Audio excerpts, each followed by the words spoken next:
ఈరోజు మనం నవగ్రహాల బలం గురించి మనం తెలుసుకుందాం. నవగ్రహాలు అనుకూలించాలి అంటే ఏం చెయ్యాలి? అన్నీ అనుకూలంగా ఉంటే జీవితం బాగానే ఉంటుంది. ఎవరికి ఎప్పుడూ అంత అనుకూలంగా ఉండదు గ్రహబలం, మన యొక్క కర్మ ఫలాలను బట్టి. కానీ అనుకూలంగా చేసుకోవాలి అంటే కొన్ని పరిహార ప్రక్రియలు ఉంటాయి. అలా అవి ఏమిటో ఇక్కడ మనకి తెలియజేస్తున్నారు, తెలుసుకుందాం. మరి ఆ విధంగా ఆ ప్రక్రియలు కూడా చేసుకోలేని వాళ్ళకు కూడా ఇంకా తేలిగ్గా అనుకూలంగా చేసేటువంటివి కూడా చెప్తారు, తెలుసుకుందాం.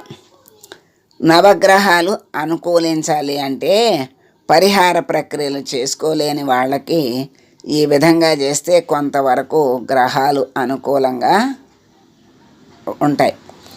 మరి రవిచంద్రులు అనుకూలించాలి అంటే తల్లిదండ్రుల్ని గౌరవించాలి, తల్లిదండ్రులను బాగా చూసుకోవాలి, తల్లిదండ్రులకు సేవ చేసుకుంటే రవిచంద్రుల అనుగ్రహం చక్కగా ఉంటుంది. గురుబలం కావాలి అంటే ఇప్పుడు గురుబలం కావాలి అంటే జీవితంలో గురుబలం బాగుంటే వాళ్ళ యొక్క జీవితం తిండికి బట్టకు లోటు లేకుండా బాగా జరుగుతుంది అంటారు. అటువంటి బలం కావాలి అంటే ఇంటికి వచ్చిన అతిథుల్ని చక్కగా గౌరవించాలి. మరి రోజు పసుపుని పాలతో కలిపి నుదుటిన బొట్టు పెట్టుకోవాలి. ఆడవాళ్ళైతే ముఖానికి పసుపు రాసుకోవాలి అని అలా ఆ విధంగా చేస్తే అంటే సూక్ష్మంలో మోక్షంగా మనకి కొన్ని మార్గాలు చెప్తున్నారన్నమాట. జపాలు, యజ్ఞాలు, మరి హోమాలు అవన్నీ చేస్తే కానీ ఈ బలాలు మనకి చక్కగా రావు. అటువంటి ప్రక్రియలు చేసుకోలేని వాళ్ళకి సూక్ష్మంలో మోక్షంగా చెప్తున్నారన్నమాట. ఈ విధంగా చేస్తే గురుబలం లభిస్తుంది. శుక్రగ్రహం అనుకూలించాలి అంటే ఇంటి ఆడపిల్లలను గౌరవించాలి, ఆదరించాలి. అలా చేస్తే శుక్రగ్రహం అనుగ్రహం లభిస్తుంది. ఒకవేళ ఇంటిలో ఆడపిల్లలు లేకపోతే మేనత్తని, అంటే మేనత్త అంటే మన పైతరం ఆడబడుచు అన్నమాట, గౌరవించాలి.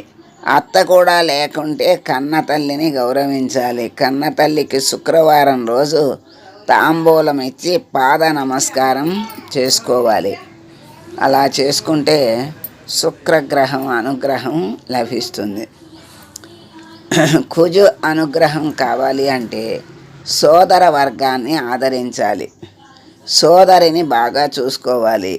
కార్తీక మాసం వచ్చిన భగినీ హస్తభోజనం శుద్ధ విధియ రోజున భగినీ హస్తభోజనం వస్తుంది.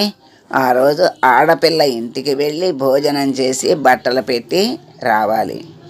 అప్పుడు వీళ్ళకి భోజనం ప్రాప్తి, వాళ్లకు బట్టలు పసుపు కుంకుమ ప్రాప్తి, అవి ఇద్దరికి కూడా శుభాన్ని ఇస్తాయి అని చెప్తారు. శనిగ్రహం అనుకూలించాలి అంటే ఇంట్లో పని మనుషులను చికాకు పడకుండా జాగ్రత్తగా చూసుకోవాలి. పని వారికి తగినంత జీతం ఇవ్వాలి.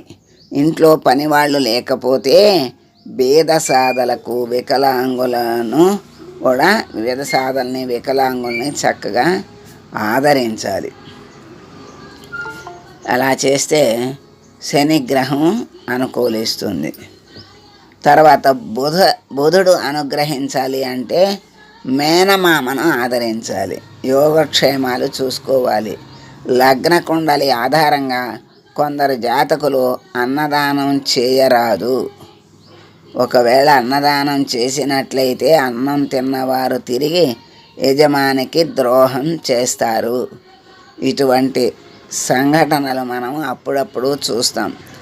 బంధువులు వీరి ఇంటికి వచ్చి కొంతకాలం ఉండి వీళ్ళని మోసం చేయటం గమనిస్తూ ఉంటాం.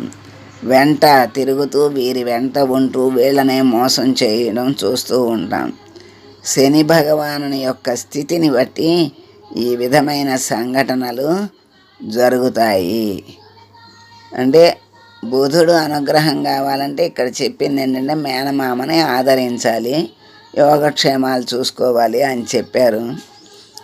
మరి ఇక్కడ బుధుడు అనుగ్రహం బాగోకపోతే అన్నదానం చేసినట్టయితే వాళ్ళు తిరిగి మళ్ళీ ద్రోహం చేసేటువంటి స్థితికి వస్తారు అని ఇక్కడ చెప్తున్నారు. మరి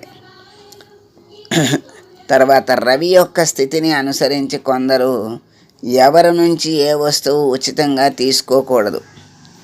చంద్రుని యొక్క స్థితిని ఆధారంగా కొందరు పాలు నీరు ఎవరికీ ఉచితంగా ఇవ్వకూడదు. మాంసాహారం తినకూడదు. కుజుడు అని మనకు చెప్తూ కుజుడి యొక్క స్థితిని ఆధారంగా కొందరు చక్కెర వ్యాపారం చేయకూడదు. మరియు వికలాంగులకు దూరంగా ఉండాలి. బుధుడు యొక్క స్థితిని ఆధారంగా మాంసాహారం గుడ్లు చేపలు తినకూడదు. ఆకుపచ్చ దుస్తులు ధరించకూడదు. అంటే బుధుడు యొక్క స్థితి బాగోపోతే ఆకుపచ్చ దుస్తులు ధరించకూడదు. గురువు యొక్క స్థానాన్ని ఆధారంగా కొందరు సాధువులకు సన్యాసులకు సహాయం చేయకూడదు. వస్త్రాలను దానంగా ఇవ్వకూడదు. శుక్రగ్రహం యొక్క స్థితిని ఆధారంగా కొందరు ఎక్కువ శబ్దంతో సంగీతం వినకూడదు. అదేవిధంగా డ్యాన్స్ చేయరాదు. శని భగవాను స్థితి ఆధారంగా కొందరు గంగా భాగీరథులకు దూరంగా ఉండాలి. పరస్త్రీ సాంగత్యం చెయ్యకూడదు. రాహు యొక్క స్థితిని ఆధారంగా కొందరు నీలం రంగు నల్ల రంగు బట్టలు వేసుకోకూడదు. కుక్కను పెంచకూడదు. కేతువు యొక్క స్థితి ఆధారంగా కొందరు తప్పుడు వాగ్దానాలు చేయకూడదు. సంతానం లేని వారి నుండి భూమిని కొనరాదు అని, అంటే ఈ గ్రహాలు ఏ గ్రహాలు బాగోకపోతే ఏ పనులు చెయ్యకూడదో కింద చెప్పారు. పైనేమో ఏ గ్రహం బాగోకపోతే దేనిని ఆచరించాలో చెప్పారన్నమాట. ఇవన్నీ మనకిక్కడ తెలియజేశారు. తెలుసుకుందాం. వీలైనంత వరకు మనం తెలుసుకుని ఆచరించడానికి ప్రయత్నం చేద్దాం. శుభం. సర్వే జనా సుఖినో భవంతు.